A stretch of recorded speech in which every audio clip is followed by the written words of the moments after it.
একজন শিক্ষক, একজন কবি, একজন চলচ্চিত্র নির্মাতা, আবার লোক সংস্কৃতির এক নিরন্তর পথিক। এই সবকিছুই যেন একজন মানুষের মধ্যে।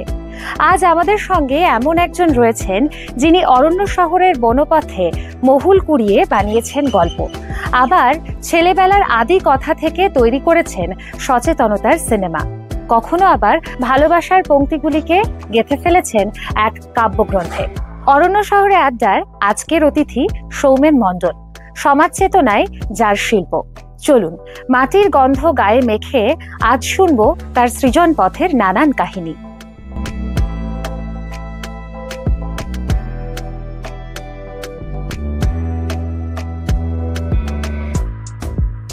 নমস্কার, শুরু করছি অরণ্য শহরে আড্ডার আজকের পর্ব। আমাদের সঙ্গে রয়েছেন ঝাড়গ্রাম বাণীতীর্থ হাই স্কুলের ইংরেজির শিক্ষক সৌমেন মণ্ডল। আজকে আড্ডা দেব তার সঙ্গে। নমস্কার দাদা। নমস্কার। শুরুতেই জানতে চাইবো, আপনার তৈরি করা প্রথম স্বল্প দৈর্ঘ্যের ছবি হচ্ছে মহুল, এবং আপনার সহধর্মিনীর অনুপ্রেরণায় আপনি এই ছবিটি নির্মাণ করেন। তো সেই গল্পটা যদি আমাদের সঙ্গে একটু শেয়ার করেন। আচ্ছা, তো আমি এমনিতে আমাদের যে ঝাড়গ্রাম জেলা প্রকৃতির কৃপণ দানে সমৃদ্ধ, এখানে এত সুন্দর সুন্দর মনোরম জায়গা আছে। তো আমি বেড়াতে ভীষণই ভালোবাসি। আমি ছুটির দিনগুলোতে বাইক নিয়ে একা একাই চলে যাই এরকম একটা অ্যাডভেঞ্চারে। তো গিয়ে পরে সাধারণ মানুষের যে জীবনযাত্রা, সেগুলো আমি খুব কাছ থেকে আমি নিজের চোখে দেখেছি, এবং সেখান থেকেই আমার মনে হয় অনেক লেখার রসদ উঠে আসে। তো এরকমই একটা কাহিনী, আমার মহুলের যে গল্পটা, ওটা ওখান থেকেই আমি লিখেছিলাম বলা যেতে পারে। এবং একদিন এসে করে আমি বিশেষ করে রাত্রেবেলা গল্পটা বলছিলাম, যে গল্পটা বলার পরে যখন শেষ হলো গল্পটা, তখন ও আমাকে বললো, জানো যে এটা সিনেমার মতো লাগছে। তো তখন মাথায় এলো আমার যে তাহলে যদি সিনেমাটা বানিয়েই দেওয়া যায় কেমন হয়। তখন ও বললো যে হ্যাঁ ঠিক আছে, চলো তাহলে দেখা যাক, চেষ্টা করে দেখা যাক। আমার এমনিতে কোনো ট্র্যাডিশনাল ট্রেনিং নেই ফিল্ম মেকিং করার জন্য। তো আমি আমার নিজের বুদ্ধি দিয়ে করে আমি চেষ্টা করলাম যে যদি ফিল্মটা বানানো যায়। তো সেই অনুযায়ী আমি নায়ক নায়িকা যারা কাজ করেছে, শুভঙ্কর এবং অয়ন্তিকা, ওদেরকে নিয়ে আমি স্ক্রিপ্টটা সুন্দর করে ওদেরকে বুঝিয়ে দিলাম। এবং যে লোকেশন রয়েছে ঢাঙ্গিকুসুম বেলপাহাড়ির একটা অত্যন্ত জনপ্রিয় জায়গা, পর্যটনস্থল। তো ওই গ্রামে গিয়ে গ্রামের মানুষের সহযোগিতায় খুব সুন্দরভাবে আমরা 3 দিন শুটিং করে কাজটা কমপ্লিট করেছিলাম।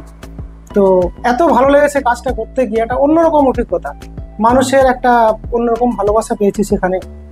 এবং আমার সবথেকে যেটা ভালো লেগেছে, আমার ঝাড়গ্রাম জেলায় এই ধরনের শর্ট ফিল্মের কাজ কিন্তু হয়নি।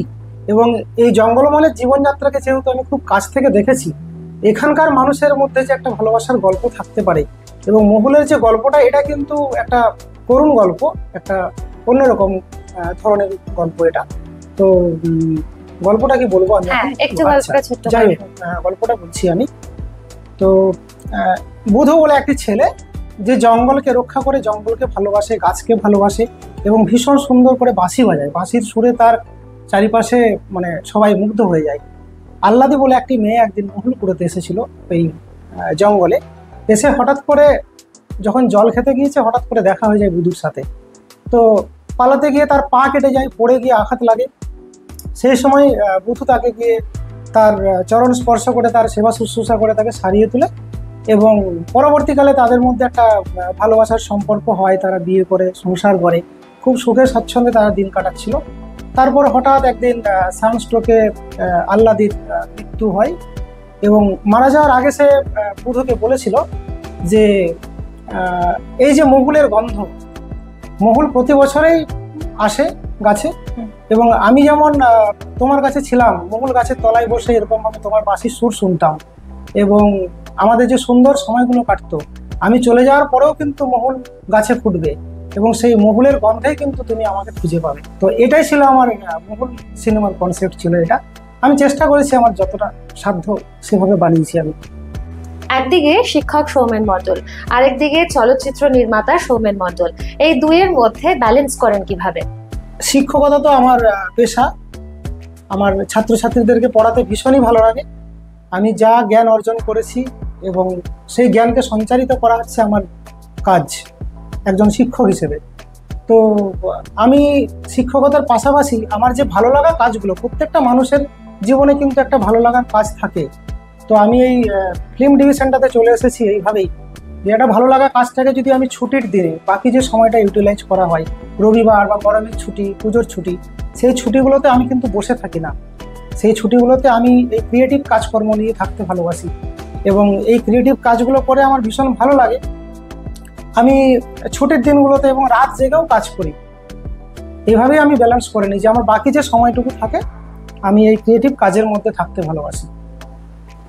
জঙ্গলমহলের জীবন ও প্রকৃতিকে আপনি যেভাবে চলচ্চিত্রে তুলে ধরেন, সেটা কি শুধুই সামাজিক দায়িত্ব নাকি নিখাদ ভালোবাসা? আমাদের ঝাড়গ্রাম জেলা জঙ্গলমহলের একটা অন্যতম আকর্ষণ কেন্দ্র পর্যটনের। তো এখানে যে জায়গাগুলো আছে আমি চেষ্টা করেছি আমার বিভিন্ন শর্ট ফিল্ম এবং মিউজিক ভিডিওর মাধ্যমে সেগুলোকে সুন্দর করে উপস্থাপন করতে। তো আমি একটা জিনিস খুব ভালোবাসি যে আমাদের জঙ্গল প্রকৃতিকে আমরা যেভাবে ছোটবেলা থেকে দেখে এসেছি, সেই প্রকৃতিটা যেন একই রকম থাকে। আমার কোথাও মনে হচ্ছে এখনকার দিনে প্রকৃতি সম্পর্কে আমাদের মধ্যে একটা পরিবেশ সম্পর্কে সচেতনতা ভীষণভাবে কমে যাচ্ছে এবং দিনের পর দিন যেভাবে জঙ্গলে আগুন লাগানো হচ্ছে, জঙ্গলগুলো পুড়ে শেষ হয়ে যাচ্ছে, বন্য প্রাণীরা আজকে প্রাণ হারাচ্ছে। তো এই যে একটা খারাপ দিক, সেই দিকগুলো যাতে না হয় সেই জন্য আমি চেষ্টা করেছি যাতে পরিবেশকেও ভালো রাখা যায়, প্রকৃতিকে ভালো রাখা যায় এবং তার মাধ্যমে আমরা পর্যটনটাকে প্রসারিত করব। এবং আমার মনে হয়েছে যে একজন ঝাড়গ্রামবাসী হিসেবে এখানকার আলো বাতাসে আমি বড় হয়ে উঠেছি, দিনের পর দিন এখানকার ধুলো মেখে আমি বড় হয়ে উঠেছি। তো আমার একটা ঋণ রয়েছে এই ঝাড়গ্রামের প্রতি। সেই ঋণটাকে শোধ করার জন্য আমার মনে হয় আমার ঝাড়গ্রাম জেলাকে আমি বিশ্বের দরবারে এইভাবেই আমি তুলে ধরাটা আমার সামাজিক কর্তব্য। এবং অবশ্যই নিখাদ ভালোবাসা তো আছেই, ভালোবাসা না থাকলে কি এই জঙ্গলমহল নিয়ে কাজ করা যায়? অবশ্যই ভালোবাসা আছে। পাতা, জল, ফ্রেন্ডশিপ, এই তিনটি ছবিতেই সচেতনতার ভিন্ন ভিন্ন ধারার বার্তা রয়েছে। তো এই গল্পগুলো মাথায় আসে কিভাবে, মানে কিভাবে অনুপ্রাণিত হন? কল্পনা নাকি বাস্তবের সাথেও বেশ কিছু সাদৃশ্য রয়েছে? কল্পনাটা যখন আমি ফিল্ম বানাই তখন তো অবশ্যই কল্পনা করতে হয়, কিন্তু বাস্তবটা তো নিজের চোখে দেখছি। আমাদের ঝাড়গ্রামের আশেপাশে যত জঙ্গল রয়েছে, এই সময়টায় বসন্তকাল এলে কিছু মানুষ আছে যারা তাদের উচ্ছৃঙ্খলতার কারণে, তাদের আনন্দের কারণে, জানি না কি আনন্দ পায়, তারা গাছের শুকনো পাতায় আগুন লাগিয়ে দেয় এবং এতে প্রচুর জঙ্গলের মানে বিঘার পর বিঘার জঙ্গল এরকমভাবে পুড়ে ছাই হয়ে যায়। তো এটা ভীষণভাবে আমাকে মর্মাহত করেছে। তো আমি দেখেছি এইরকমভাবে একটা সবুজ জঙ্গল হঠাৎ করে পুড়ে ছাই হয়ে গেল আমার আশেপাশে। এটা দেখলে আমার মানে মনটা ভীষণ খারাপ হয়। তখনই ভেবেছিলাম যে যদি মানুষকে সচেতন করার জন্য এই পাতা নিয়ে একটা শর্ট ফিল্ম করা যায়, তো তখন এটা আমি করেছিলাম। আর জলের ব্যাপারটা বলে রাখি, আমাদের যতদিন যাচ্ছে আমাদের ভৌম জল কিন্তু কমে আসছে জলস্তর থেকে। তো যে পরিমাণ জলের অপব্যবহার হচ্ছে আমাদের শহরে থেকে গ্রামে, আমরা দেখতে পাচ্ছি যে অনেক জায়গাতে কল খোলা রয়েছে, জল পড়ে নষ্ট হচ্ছে অনেক জল। তো এই যে জলটা বেরিয়ে যাচ্ছে ভূগর্ভস্থ জল, এতে কিন্তু আমাদের আগামী দিনে একটা খুব বিপদ সংকেত ঘনিয়ে আসছে বলে আমার মনে হয়। তো মানুষকে সচেতন করতে গেলে তাদেরকে অভাবটাও বুঝিয়ে দেওয়া উচিত যে আগামী দিনে যদি এই পানীয় জল না থাকে আমরা কি করব, কোথায় যাব। তো সেই অভাবটা এবং সেই আশঙ্কাটা যদি মানুষকে বোঝানো যায়, আমার মনে হয় তারা কিছুটা হলেও কিন্তু সচেতন হবে। আর ফ্রেন্ডশিপের যে গল্পটা আমি লিখেছিলাম, বন্ধুত্ব, ওটা অ্যাকচুয়ালি ছিল ওটা কোভিড কাল। তো কোভিডের সময় আমরা দেখেছি যে আমরা একে অপরের সঙ্গে মেলামেশা করতাম না, কারো বাড়ি যেতাম না এবং একটা অজানা ভয় আমাদের মনের মধ্যে, সকলের মনের মধ্যে কাজ করতো। তো সেই সময় আমরা দেখেছি একজন বন্ধু কিন্তু আরেকজনের বন্ধু বিপদের সময় পাশে দাঁড়াচ্ছে না বা তার বাড়ির লোক বাধা দিচ্ছে বিভিন্ন কারণে। তো কোথাও মনে হয়েছে যদি এটা একটা কোনো গল্প লিখে একটা ফিল্ম তৈরি করে যদি মানুষের বার্তা দেওয়া যায় মানুষের কাছে যে বিপদের সময় পাশে থাকাটাই কিন্তু আসল বন্ধুত্ব, না হলে আমাদের এই মানুষ হয়ে কিছু লাভ নেই। তো যাই হোক না কেন, আমি তখন ভেবেছিলাম যে দুটি মেয়ে তারা পাশাপাশি থাকে, অত একজনের কোভিড হয়েছে কিন্তু আরেকজনের মা তাকে আটকে রাখছে বাড়িতে, দরজা বন্ধ করে যেতে দিচ্ছে না। তো এই যে ব্যাপারটা, সে কিন্তু আড়ালে থেকে তার জন্য ওষুধ নিয়ে গেছে, তার জন্য যা যা লাগে স্যানিটাইজার থেকে শুরু করে, তো সেই জিনিসগুলো নিয়ে গিয়ে তাকে আবার সুস্থ জীবনে ফিরিয়ে আনলো।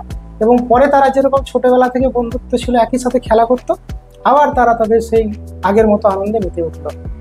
এতে কি হলো, তাদের যে একটা সুসম্পর্ক সেটা কিন্তু আগের মতোই বজায় থাকলো। মানে একটা ভালো বন্ধুত্ব, একটা ভালো সম্পর্ক কোনো কারণেই ভেঙে যায় না এবং কোনো কিছু তার মধ্যে বাধা হয়ে দাঁড়াতে পারে না, আমার যেটা মনে হচ্ছে। তো এই কারণে মনে হয় যে এই সচেতনতামূলক কাজগুলো হয়তো খুব কম মানুষ দেখে, কিন্তু যে কজন দেখে আমার মনে হয় যে তাদের মনে একটা তৃপ্তি থাকবে যে না, ভালো জিনিস আমরা দেখলাম। ইদানিং তো এখন অশ্লীল কন্টেন্টে ভরে গেছে আমার ইউটিউব থেকে শুরু করে ফেসবুকে, দেখা যায় না। ইয়াং জেনারেশনকে আমরা জানি না কিভাবে মানে ভালো পথে নিয়ে যাবো, এটা আমাদের কাছে একটা খুব বড় চ্যালেঞ্জ।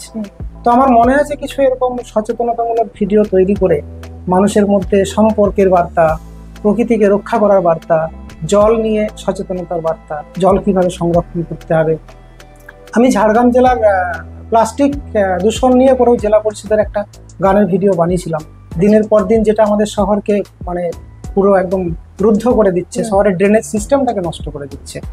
তো এই যে জিনিসগুলো যেগুলো আমাদের সমাজের পক্ষে ক্ষতিকারক, আমাদের স্বাস্থ্যের পক্ষে ক্ষতিকারক, এবং আমাদের প্রকৃতিকে আমরা দিনের পর দিন যেভাবে অত্যাচার করে যাচ্ছি, এতে ভবিষ্যৎ প্রজন্ম কিন্তু একটা সংকটের মুখে পড়বে।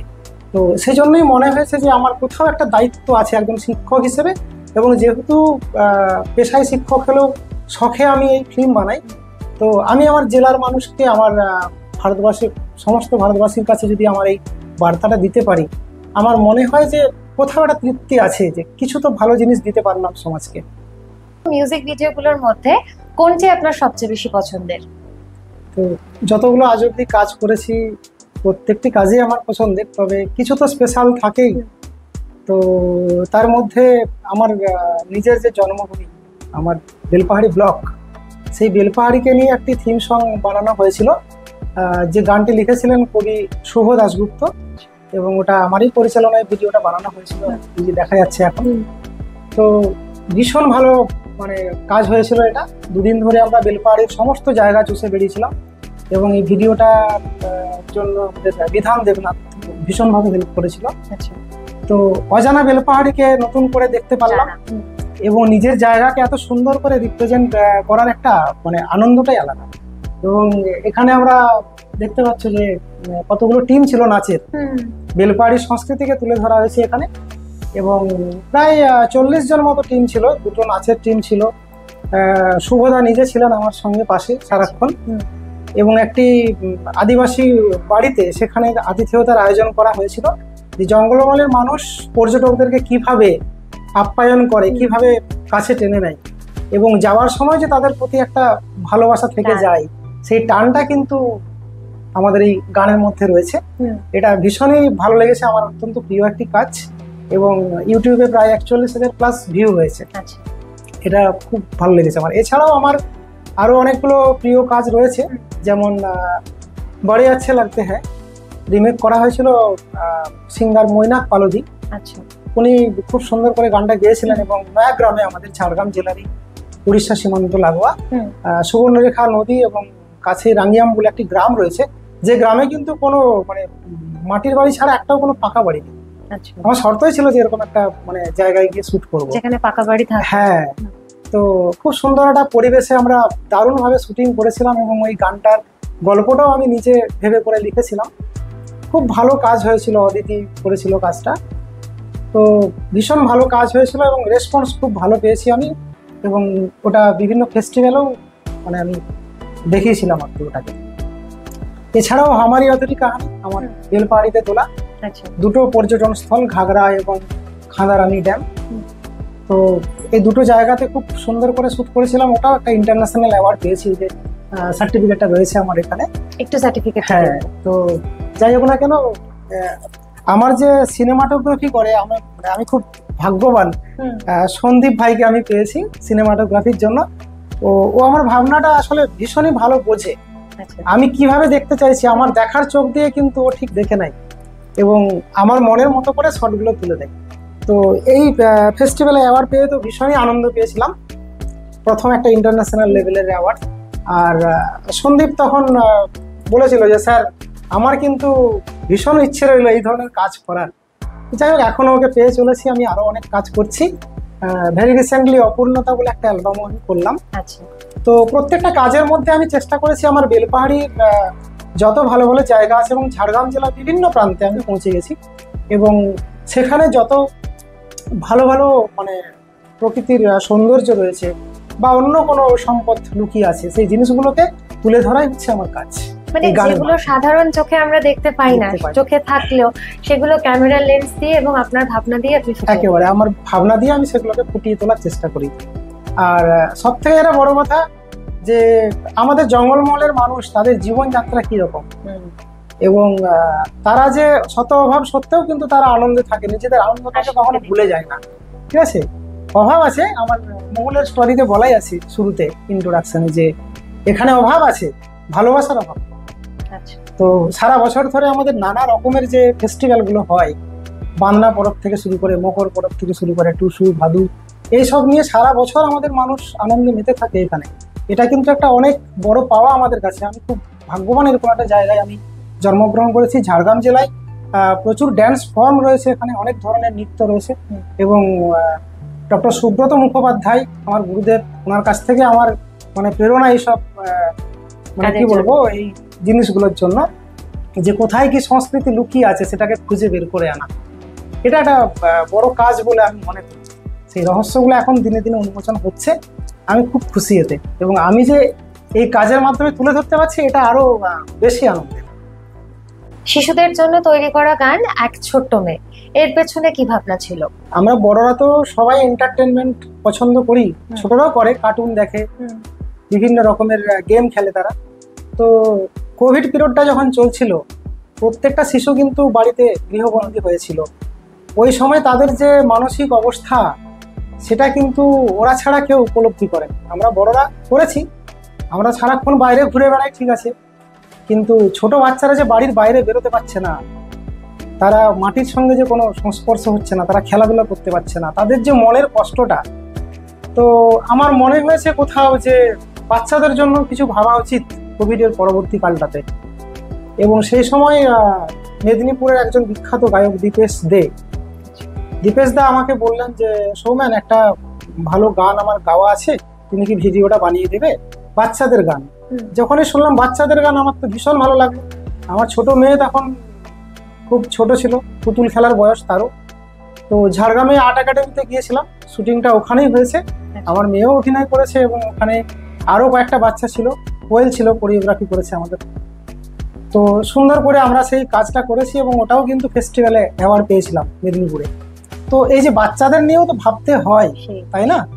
আমরা বড়রা যদি সবসময় নিজেদের কথা ভাবি, নিজেদের কথা ভাবলে ওরা একা হয়ে যাবে। তো ওদের আনন্দ দেওয়ার জন্য ওদের যে ছোটবেলাকার যে পুতুল খেলা, তো আমার মনে হয় দিনের পর দিন এই জিনিসগুলো হারিয়ে যাচ্ছে। পুতুল খেলা, খেলনা মাটি খেলা, সবাই এই মোবাইল গেম খেলে খেলে অভ্যস্ত হয়ে যাচ্ছে। তো কোথাও মনে হয় যে এই জিনিসটার ভীষণ প্রয়োজন আছে। তো যার জন্য সেই পুতুল খেলাটাকে নিয়ে খুব সুন্দর একটা গানের ভিডিও বানানো হয়েছিল, সবাই খুব ভালো বলেছে। আমার নিজেরও কাজটা করে খুব ভালো লেগেছে, যে বাচ্চাদের জন্য অন্তত কিছু করতে পারলাম, এটাই আর কি। ঝাড়গ্রামের পর্যটন এবং লোক সংস্কৃতিকে তুলে ধরার জন্য আপনি একাধিক ভিডিও বানিয়েছেন, তো এই নিয়ে আপনার কি ভবিষ্যৎ পরিকল্পনা রয়েছে? আমাদের ঝাড়গ্রাম জেলা ধীরে ধীরে যেভাবে পর্যটনে উন্নতি হয়েছে, তো আমার মনে হয় এই পর্যটনকে কেন্দ্র করে অনেক মানুষ কিন্তু তার জীবনযাত্রা নির্ধারণ করছে।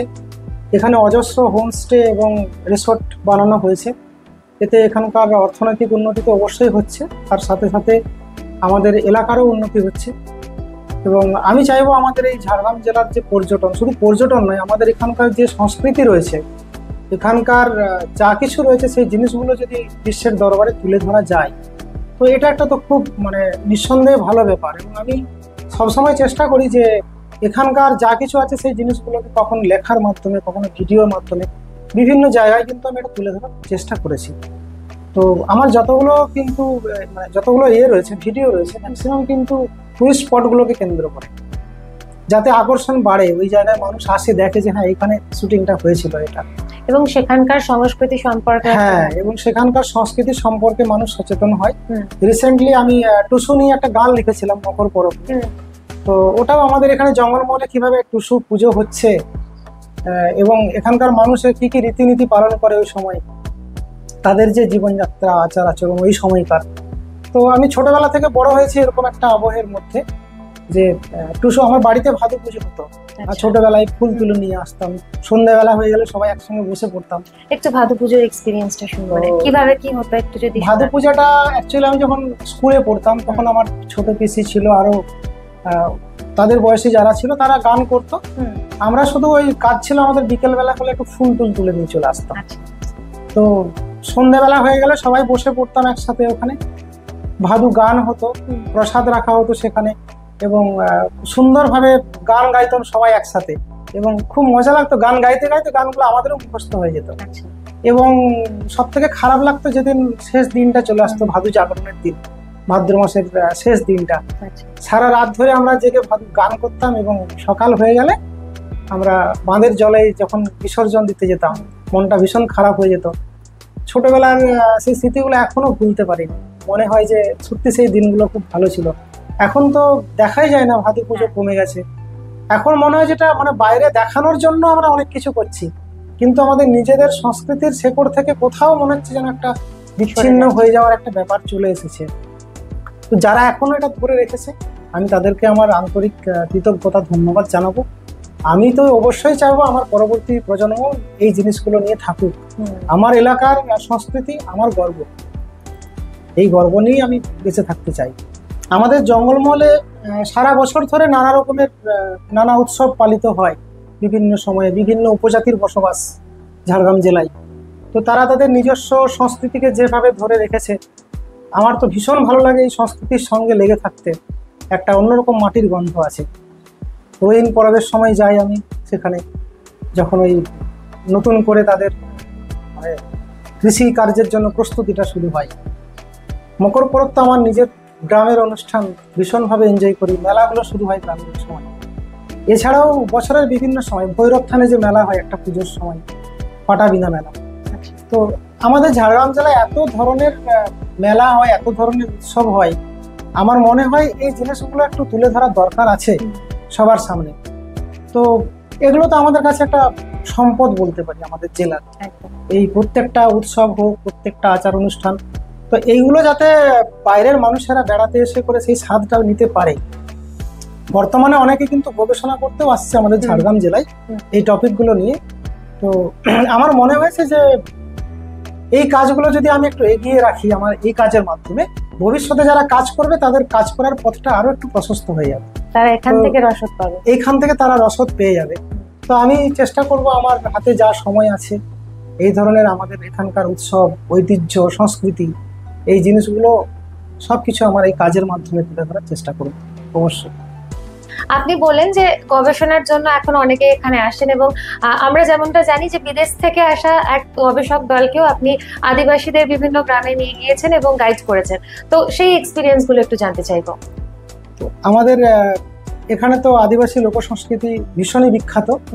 এখানকার নানা রকমের যে ড্যান্স ফর্মগুলো রয়েছে সেগুলো দেখার জন্য অনেক মানুষ আসেন। তো বিদেশিরা আসার আগে আমি এখানে কাঁথি প্রভাত কুমার কলেজ, প্রতি বছর ওদের একটা পেপারই রয়েছে, এখানে সার্ভে করতে আসে ওরা ট্রাইবাল লাইফ অ্যান্ড ট্রাইবাল কালচারের উপর। তো আমি প্রতি বছর মানে দায়িত্ব নিয়ে ওই গাইডের কাজ করি। ওদের যা কিছু জানার থাকে সমস্ত কিছু মানে প্রশ্নের উত্তর আমি দিই, এবং ওটা নিয়ে পড়াশোনা করে ওদের যা যা জিজ্ঞাসা থাকে সেগুলো আমি সবই বলে দিই। তো এটা আমার কাছে একটা খুবই আকর্ষণের ব্যাপার যে বাইরের মানুষ এসে করে আমার এলাকার সংস্কৃতিকে জানতে চাইছে। তো এটা তো আমার একটা কর্তব্যের মধ্যে পড়ে তাদেরকে এটাকে জানিয়ে দেওয়া, এবং আমি নিজে ভালোবাসি সংস্কৃতিকে। কলেজের ছাত্রছাত্রীদেরকে যখন আমি গাইড করছিলাম তখন আমার মনে হয়েছে যে আমাদের এলাকার সংস্কৃতিটা তারা যখন জানবে, এটা কিন্তু পরবর্তী প্রজন্মের কাছেও একটা আকর্ষণের কেন্দ্রবিন্দু হয়ে থাকবে। তো এইভাবে যোগাযোগ হয়েছিল মিলান ইউনিভার্সিটি থেকে, ইতালির প্রফেসর আলেকজান্দ্রো স্যার এসেছিলেন, ওনার সঙ্গে আরও বেশ কয়েকজন গবেষক এসেছিলেন, প্রফেসর এসেছিলেন, স্টুডেন্ট ছিল ওনাদের সঙ্গে। তো তাদের সঙ্গে আমার এখনও রীতিমতো যোগাযোগ আছে ফেসবুকের মাধ্যমে। তো ওনারা বলেছিলেন যে আমরা একটা ট্রাইবাল ভিলেজ দেখবো ঝাড়গ্রামের কাছাকাছি, একদিনের জন্য আমরা যাব। তো ভীষণ ভালো অভিজ্ঞতা হয়েছে ওনাদের সঙ্গে। তো ওনাদেরকে নিয়ে আমি ঝাড়গ্রামের আশেপাশে যে গ্রামগুলো রয়েছে আদিবাসী গ্রাম, সেখানে নিয়ে গিয়ে তাদের জীবনযাত্রা দেখিয়েছি, তাদের যে বাদ্যযন্ত্র রয়েছে সেই বাদ্যযন্ত্র দেখিয়েছি, এবং তাদের দেওয়ালে যে নানা রকমের ছবি আঁকা থাকে তাদের নিজের হাতে আঁকা, প্রত্যেকটা জিনিস তাদেরকে দেখিয়েছিলাম, ওনারা ভীষণই খুশি হয়েছিলেন। কনক দুর্গা মন্দির দেখেছিলাম চিল্কিগড়ে, তো ঝাড়গ্রাম রাজবাড়িও দেখেছিলাম। তো এগুলো দেখার পরে তারা ভীষণ খুশি হয়েছেন এবং খুব ভালো ফিডব্যাক পেয়েছি আমি। আমার কাছে এটা একটা অন্যরকম অভিজ্ঞতা যে বিদেশ থেকে এসে করে এখানে তাদের সঙ্গে আমার একটা আর্থিক সম্পর্ক গড়ে উঠেছে এবং তারা আমার ঝাড়গ্রামকে ভালোবেসেছে, আমার এখানকার মানুষকে ভালোবেসে তাদের সংস্কৃতি জানতে চেয়েছে। তো আমি তাদেরকে সাধ্যমতো চেষ্টা করেছি সবকিছু দেখাবার জন্য এবং ওনারা খুব খুশি হয়েছেন। এটা অন্যরকম অভিজ্ঞতা আমার জীবনে। ডুলুং কবিতা উৎসব বর্তমানে আমাদের অরণ্য শহরের এক সাংস্কৃতিক ঐতিহ্যে পরিণত হয়েছে এবং এবছর তা নবম বর্ষে পা রেখেছে। তো এই ভাবনাটা কোথা থেকে এলো, বা এই ডুলুং কবিতা উৎসব নিয়ে ভবিষ্যতে আর কি ভাবনা রয়েছে? আমি তো কলেজ লাইফ থেকে কবিতা লিখি, তো কবিতা উৎসব করব কখনো মাথায় আসেনি। যেভাবে আমি ফিল্ম মেকিং করব কখনো মাথায় আসেনি, কবিতা উৎসব করব এটাও কখনো ভাবিনি। কবিতা লেখার একটা ইচ্ছে ছিল, নেশা ছিল, লিখতাম।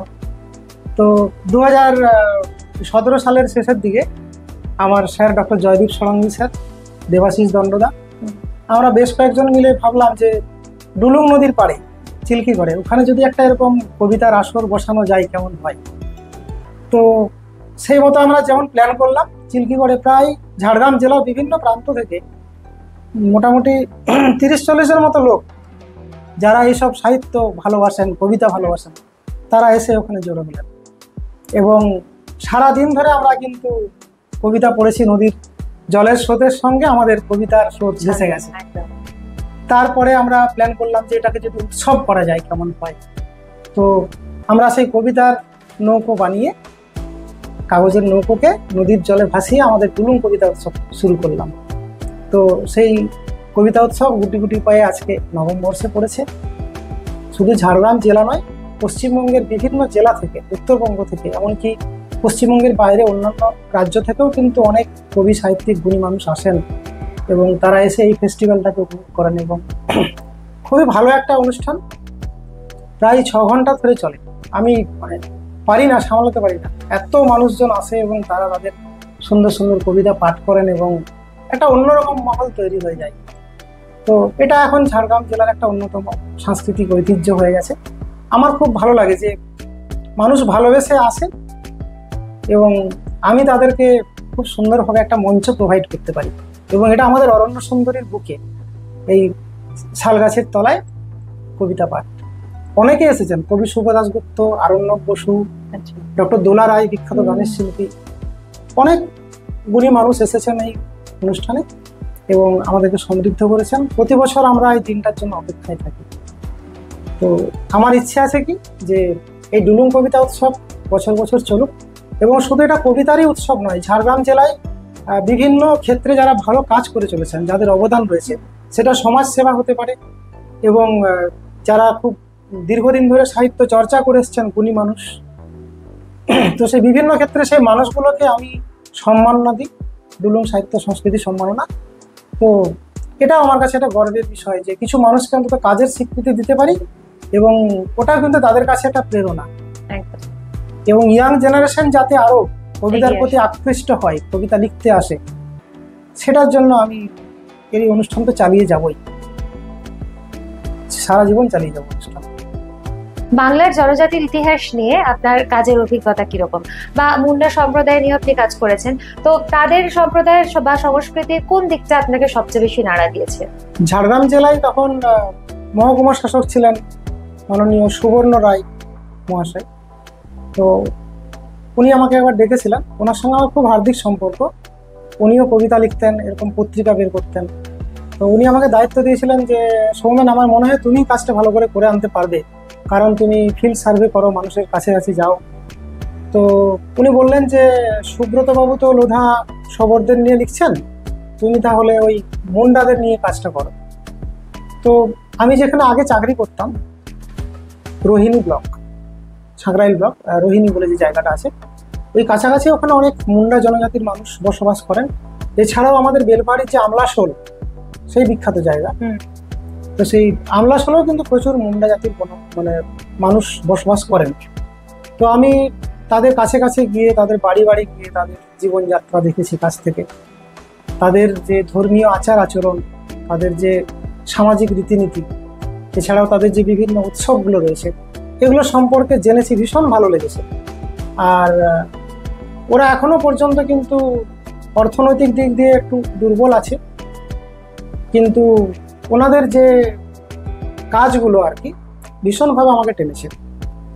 এবং আমার মনে হয়েছে যে এখনো পর্যন্ত ওরা প্রকৃতিকে আরাধনা করে এবং প্রকৃতির সঙ্গে মিশে থেকে তারা কিন্তু তাদের ঐতিহ্য সংস্কৃতি সব চালিয়ে যাচ্ছে। এবং তাদের ভাষা নিয়েও কাজ হওয়া উচিত, তাদের সাহিত্য নিয়েও কাজ হওয়া উচিত। এবং এই মুন্ডা সম্প্রদায়ের মানুষদের উন্নতির জন্য সরকারি স্তরে বিভিন্ন রকমের উদ্যোগ নেওয়া হয়েছে এখনো। তো আমার মনে হয় আরও কাজে গতি এলে ভালো হয়, এবং ওদের কাছ থেকেও কিন্তু উঠে আসার প্রয়োজন আছে। ওদের ছেলেমেয়েরাও যাতে একটা ভালো জায়গায় পৌঁছাতে পারে, সেই ব্যাপারে ওদেরকে সচেতন করার জন্য বা গাইড করার জন্য মনে হয় একটু উদ্যোগ নেওয়া প্রয়োজন আছে, এটাই মনে হয়েছে আমার। তো ভীষণ ভালো অভিজ্ঞতা হয়েছে কাজ করে। তো আমাদের সুবর্ণ রায় এখন তো বর্তমানে উত্তরবঙ্গে পোস্টিং আছেন। তো স্যার আমাকে বলেছিলেন যেদিন বইটা ধ্যানবিন্দু প্রকাশন থেকে পাবলিকেশন হয়েছিল, তো সে সময় আমি যেতে পারিনি, কিন্তু ভালো লাগলো যে আমার একটা লেখা এরকম একটা সমাজবিজ্ঞানের বইয়ে ওখানে রয়েছে। এটা একটা নিজের এলাকা নিয়ে কাজ করতে পেরেছি, ঝাড়গ্রাম জেলার একটা জনজাতি নিয়ে কাজ করতে পেরেছি, এটাও আমার কাছে একটা খুব মানে গর্বের। এমন কোনো স্মরণীয় মুহূর্ত যেখান থেকে নতুন করে কাজের অনুপ্রেরণা পান? আমরা যখন কোনো কাজ করি, সেই কাজটা যখন একটা স্বীকৃতি পাই, মানুষের ভালোবাসা পাই, মানুষের কাছ থেকে প্রশংসা পাই, তো তখন সেই কাজটা করার যে ইচ্ছেটা আরও দ্বিগুণ হয়ে যায়।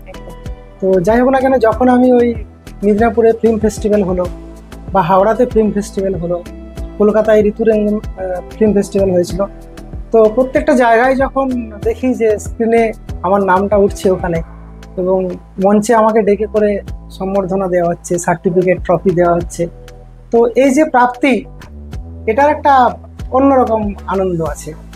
এবং মানুষের এত ভালোবাসা, আমার কাজ দেখার পরে অনেকে সামনে প্রশংসা করে, কেউ ফোন করে জানায়, কেউ কমেন্টে লিখে, তো সবাই আশা করে থাকে এবং তাদের আশাটা পূরণ হয়, ভালো লাগে। তাদের ভালো লাগাটা আমার কাছে একটা অন্যরকম ব্যাপার, যে মানুষকে ভালো লাগাতে পেরেছি আমার ভাবনাটা। তো এই জন্যই কাজ করার ইচ্ছেটা আরো বেড়ে যায় তখন। একজন শিল্পী যখন আরেকজন শিল্পীর প্রতি শ্রদ্ধা জানান, তখন যেমন সেখানে শ্রদ্ধা মিশে থাকে, তেমনি শিল্প সত্তা মিশে থাকে। তো আপনার কাছে আমার পরবর্তী প্রশ্ন, যে এমন কোনো কাজ করেছেন যে কাজের মাধ্যমে অন্য কোনো শিল্পীকে সম্মান জানিয়েছেন? করেছি কাজ একটা, তো আমার লাইফে মনে হয় এটা একটা অন্যতম কাজ। কালিকা প্রসাদ, যিনি জি বাংলায় সারেগামাপাতে ভীষণ জনপ্রিয় ছিলেন, শিল্পীদেরকে লোকগান শেখাতেন। লোকগান তো আমি নিজেও ভীষণ ভালোবাসি। তো উনি যখন মঞ্চে দেখতাম যে পারফর্ম করছেন, বাকিদের শেখাচ্ছেন, ভীষণ ভালো লাগতো আমার দেখতে। তো হঠাৎ করে দুর্ঘটনায় তিনি যখন মারা গেলেন, আমি নিজেও ব্যক্তিগতভাবে অনেক কষ্ট পেয়েছি যে এত বড় একজন গুণী শিল্পীকে আমরা হারিয়েছি। আমার সৌভাগ্য হয়েছিল এরকম একজন গুণী শিল্পীকে শ্রদ্ধা জানিয়ে একটা গান ভিডিও বানানোর। গানটা গেয়েছিলেন আমাদের মৈনাক পালদিদা, লিখেছিলেন কবি শুভ দাশগুপ্ত এবং সুর করেছিলেন কল্যাণ সেন বরাট। এত গুণী মানুষদের সাথে কাজ করেছি, সেই তো একটা ভালো লাগেই। তাছাড়া একজন গুণী শিল্পীর জন্য তাকে শ্রদ্ধা জানিয়ে যে কাজটা করতে পেরেছি, এটা আমার কাছে একটা অত্যন্ত গর্বের ব্যাপার। আমি সারা জীবন মনে রাখবো এটা। আপনার পরিচালনায় হামারি আধুরি কাহানি এই মিউজিক ভিডিওটি আন্তর্জাতিক স্বীকৃতি পেয়েছে। তো এই সাফল্য আপনার শিল্প ভাবনাকে কতটা প্রভাবিত করেছে? একটা সিনেমার গান, সেটাকে যখন আবার রিমেক করা হচ্ছে, তো আমরা এমনিতে দেখি একটা গল্পের মধ্যে গান থাকে সিনেমাতে, কিন্তু একটা গানের মধ্যে আবার একটা গল্প, এটা একটা টুইস্ট থাকে। তো আমার কাছে এটা একটা বড় চ্যালেঞ্জ ছিল যে একটা গানের মাধ্যমে কিন্তু একটা স্টোরিকে দেখাতে হবে। তো যখন আমার কাছে গানটা এলো, যে শিল্পীরা আমাকে দিয়েছিলেন, তো গানটা শুনতে শুনতে আমি মাথায় একটা গল্প এলো আমার, সেই গল্পটাকেই আমি সুন্দরভাবে সাজিয়ে ওই গানের মাধ্যমে পরিবেশন করেছি। তো খুবই জনপ্রিয় হয়েছিল কাজটা, অনেক ভিউ হয়েছে, অনেক মানুষ প্রশংসা করেছেন। এবং এটা ওই সন্দীপ করেছিল কাজটা, ভিডিওগ্রাফির কাজটা। ঘাগড়াতে শুটিং হয়েছে, খাদানি ড্যামে শুটিং হয়েছে। তো প্রকৃতিকে সুন্দর করে তুলে ধরা হয়েছে এবং তার সঙ্গে যে গল্পটাকে খুব সুন্দরভাবে প্রেজেন্ট করা আছে। ত্রিনা করেছে কাজটা, সায়ন্তন ছিল। তো এই কাজটা আমার মনে হয়েছে যে যখন একটা মহারাষ্ট্রের ঔরঙ্গাবাদে রিলস ইন্টারন্যাশনাল ফিল্ম ফেস্টিভ্যাল হলো, ওখানে আমরা 3য় স্থান অধিকার করেছিলাম। তো এরকম একটা ইন্টারন্যাশনাল ফেস্টিভ্যালে একটা পজিশন পাওয়া আমার কাছে অবশ্যই একটা খুব আনন্দের ব্যাপার। আমরা পুরো টিম কিন্তু ভীষণ আনন্দ পেয়েছিলাম এবং তারপর থেকে কাজ করার নেশাটা আরো দ্বিগুণ হয়ে গেছে। হ্যাঁ, আপনার চলচ্চিত্রে বারবার উঠে আসে প্রকৃতি, সম্পর্ক এবং সমাজ চেতনার মেলবন্ধন। তো কাজের ক্ষেত্রে এই ত্রিকোণটা কিভাবে বজায় রাখেন? আমি তো এখানকার লোক সংস্কৃতি নিয়ে কাজ করি। এই লোক সংস্কৃতি কথার মধ্যে লোক এবং সংস্কৃতি দুটোই রয়েছে। তো মানুষের জীবনে যত রকমের অনুভূতি আছে, প্রেম, ভালোবাসা, দুঃখ, বিরহ, তো সেই অনুভূতিগুলো আমার মনে ভীষণভাবে নাড়া দেয়। আমি মানুষকে অনেক কাছ থেকে দেখেছি, অনেক মানুষের জীবনের কথা শুনেছি। তো আমার মনে হয়েছে যে এগুলোকে নিয়েও কিন্তু কাজ করা যায়। সেই সূক্ষ্ম অনুভূতিগুলোকে আমার গানের মাধ্যমে, ভিডিওর মাধ্যমে, ফিল্মের মাধ্যমে তুলে ধরেছি। ভীষণই ভালো লেগেছে। আর প্রকৃতি তো আমাদের মানে কি বলবো, প্রকৃতির কোলেই আমরা বড় হয়ে উঠি। প্রকৃতির সংস্পর্শে থেকেই আমরা কিন্তু একটা অন্যরকম মানসিক শান্তি পাই। তো সেই প্রকৃতিকে তো রক্ষা করতেই হবে, সেই বার্তা তো দিতেই হবে। আর আরেকটা কি বললেন যেন, সমাজ চেতনা। সমাজ চেতনা। তো সমাজে আমরা বাস করি, আমরা সমাজবদ্ধ জীব সবাই। তো সেই সমাজকে ভালো কিছু দিলে আমার মনে হয় সেই বার্তাটা যদি সবার কাছে পৌঁছায়, তাহলে আমরা আগামী দিনে একটা ভালো সমাজ গড়ে তুলতে পারবো। তো সেই বার্তাটা মনে হয় যদি ফিল্মের মাধ্যমে দেওয়া যায়, খুব মানে সহজেই মানুষের কাছে পৌঁছে দেওয়া যেতে মানে পারে। একদিকে যেরকম বিনোদন হবে, সেরকম একদিকে একটা সচেতনতার সচেতনতাও থাকবে অবশ্যই। কারণ সমাজের প্রতি আমাদের একটা দায়বদ্ধতা রয়েছে।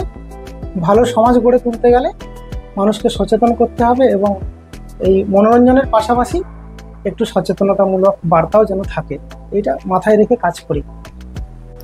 আপনার অতি জনপ্রিয় কাব্যগ্রন্থ ভালোবাসার হাজার অনুভূতি, তো এর নেপথ্যের গল্পটা যদি একটু বলেন, বা এমন নামের কারণ কি? ভালোবাসা ছাড়া আমাদের জীবনে আর কি কিছু আছে? একদম কিশোর কুমারের গানেই তো আছে, ভালোবাসা ছাড়া আর আছে কি? তো আমাদের মনে হয় মানুষের জীবনে সব থেকে যদি মূল্যবান কোনো জিনিস থাকে সেটা হচ্ছে ভালোবাসা। একদম। তো সেই ভালোবাসা কখনো প্রকৃতির প্রতি হতে পারে, কখনো পার্টিকুলার কোনো মানুষের প্রতিও হতে পারে। আমরা বাবা মাকেও ভালোবাসি। তো এখানে যে অনুভূতিটা আছে এটা বেশিরভাগ কিন্তু প্রকৃতির প্রতি ভালোবাসার অনুভূতি। এবং আমার মানুষ লোকে যে কাল্পনিক চরিত্র, তার প্রতি আমার একটা ইমাজিনেশন বলতে পারি, আমার কাল্পনিক কিছু ভাবনা, অনুভূতি, সেগুলো নিয়ে করে আমি লিখেছি। তো সেই অজস্র অনুভূতিগুলোকেই আমি এই কাব্যগ্রন্থে বন্দি করেছি এবং আমার ইচ্ছে ছিল যে একটা আমার নিজের কবিতার বই বের হোক। তো সেই স্বপ্নটা পূরণ হয়েছে আমার এই প্রথম কাব্যগ্রন্থ দিয়ে। এবং এখনো আমি লিখে চলেছি কবিতা, প্রতিদিনই প্রায় লেখা হয়। আগে সোশ্যাল মিডিয়াতে লিখতাম, এখন ডায়েরিতে লিখছি, কারণ সোশ্যাল মিডিয়াতে অনেক সময় চুরি হয়ে যায়, হারিয়ে যায়, খুঁজে পাওয়া যায় না। এখন এই লেখার অভ্যেসটা মোটামুটি কন্টিনিউ চলছে। এবং আমার কিছু মানে যারা কবিতা ভালোবাসে আমার লেখা, তারা আমাকে প্রেরণা দিয়ে চলে। আমার কিছু বন্ধু আছে আমার লেখা পড়তে ভালোবাসে, আমি তাদের জন্যও লিখি।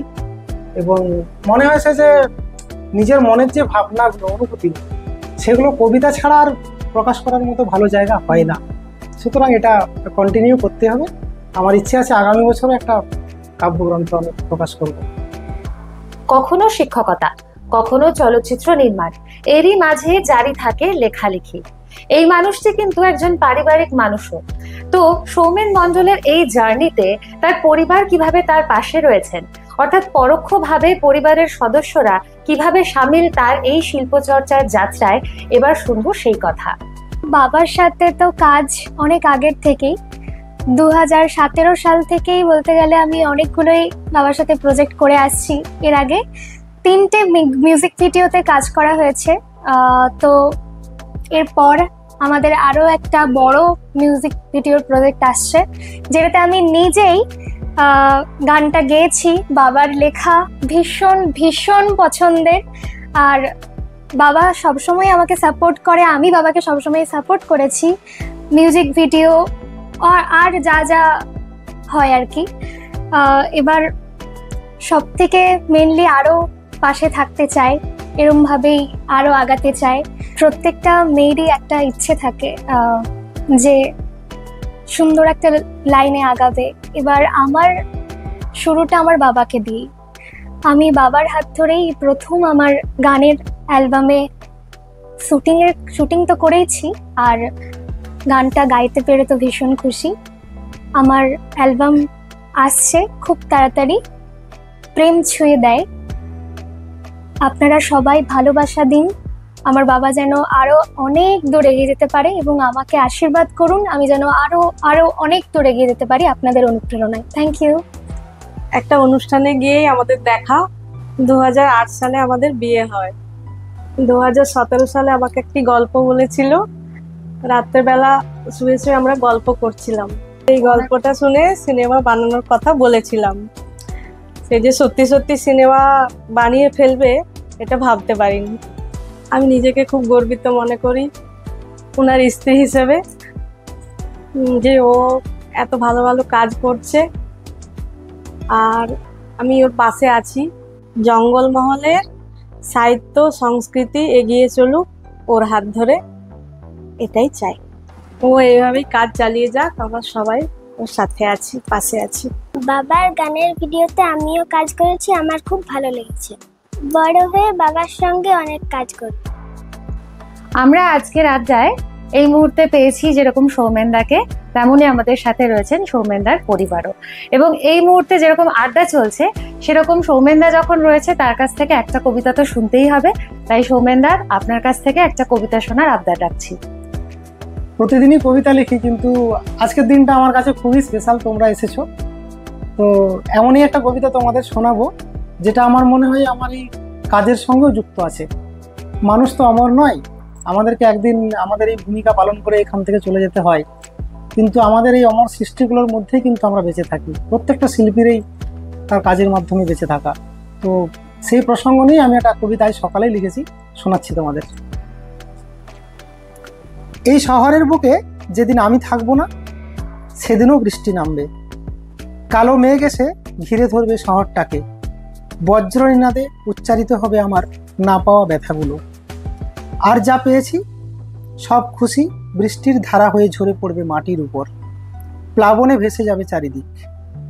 যেদিন আমি এই সাগরের তীরে থাকবো না সেদিনও ঢেউ এসে ধুয়ে যাবে আমার পদচিহ্নদের। নীল সমুদ্রের ঢেউয়ের গ্রাসে হারিয়ে যাবে আমার পদার্পণের শেষ চিহ্নটুকু। ভেসে যাবে আমার ভাবনারা জোয়ারের স্রোতে অথবা ভাটার টানে। যেদিন আমি এই সবুজের মাঝে থাকবো না সেদিনও সবুজের মাঝে নানা রঙের ফুল ফুটবে। আমার ভালো লাগা গন্ধে ভরে যাবে চারিদিক। সেই গন্ধকে ছুঁতে পারার প্রবল নেশায় আবার ফিরে আসতে ইচ্ছে করবে, কিন্তু এভাবে কি ফিরে আসা যায়? নতুন কোনো গল্প, চরিত্র বা জঙ্গলমহলের অজানা কোনো গল্প পাঠক বলুন বা দর্শক সবাই আপনার সৃষ্টির জন্য অপেক্ষা করে থাকে। তো সেই প্রসঙ্গে যদি বলি আগামীর স্বপ্ন, তাহলে কোন পরিকল্পনা মাথায় আসে? আমার তো স্বপ্ন আছে, যেহেতু কাজ করে চলেছি এবং এই কাজের ক্ষেত্রে সফলও হয়েছি। স্বপ্ন তো অবশ্যই দেখি, তো সেই স্বপ্নটা আমি চেষ্টা করব যাতে সফল হয় খুব তাড়াতাড়ি। তো আগামী দিনে আমার পরিকল্পনা বলতে খুব ভালো ভালো কিছু গানের ভিডিও তো অবশ্যই বানাবো, এবং সঙ্গে একটা বড় ছবি বানানোর ইচ্ছে আছে ভীষণ। আর খুব শীঘ্রই মধ্যে একটা সারপ্রাইজ আসছে সবার জন্য। এতদিন কবিতা লিখেছি, মিউজিক ভিডিও বানিয়েছি, কবিতা উৎসবও করেছি, কিন্তু গানের ভিডিও শুধু বানালে হবে না, আমার ইচ্ছে ছিল গান লেখার। তো রিসেন্ট একটা গান লিখেছি আমি, ওই গানটা আমার মেয়ে গেয়েছে এবং আমার এক বন্ধু ভিডিওটা করেছে। অসাধারণ একটা ভালো প্রজেক্ট আসছে, এটুকু বলতে পারি। আজ অব্দি যতগুলো কাজ করেছি তার মধ্যে একটা অন্যতম সেরা প্রজেক্ট আসছে, এটা সারপ্রাইজ সবার জন্য, খুব শীঘ্রের মধ্যে রিলিজ হবে। আর ফিল্মের কথা বলি, আমার এই এলাকাকে নিয়ে অনেক রকমের ভাবনা আছে। এখানকার সাহিত্য সংস্কৃতি, এখানকার যে জীবনযাত্রা, আমার অবশ্যই একটা স্বপ্ন আছে খুব সুন্দর করে একটা ফিল্ম বানানোর এখানে। তো সেটা যদি আমার এই ঝাড়গ্রামের বুকে হয়, আমার নিজের লেখা গল্প, তো এটা ভীষণ একটা মানে কি বলবো দারুণ ব্যাপার হবে একটা। এবং একটা জিনিস খেয়াল করে দেখবে যে আমার ফিল্মে যারা কাজ করেছে বা মিউজিক ভিডিওতে যারা কাজ করেছে, এরা কিন্তু কেউ বাইরে থেকে আসেনি, সবাই কিন্তু স্থানীয়। এখানে।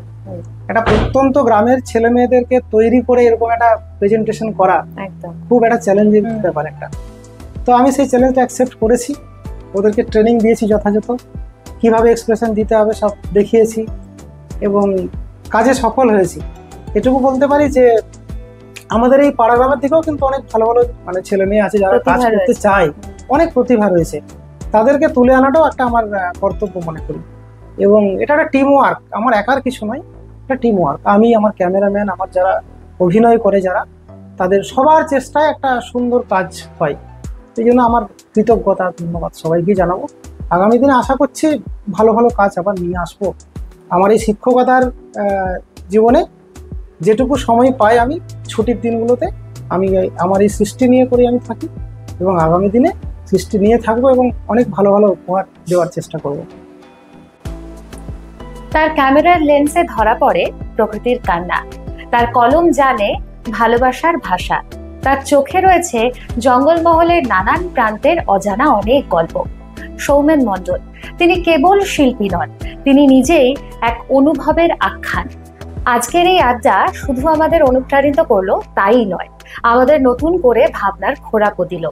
আজ এই পর্যন্তই, ফিরে আসবো অরণ্য শহরে আড্ডার পরবর্তী পর্ব নিয়ে।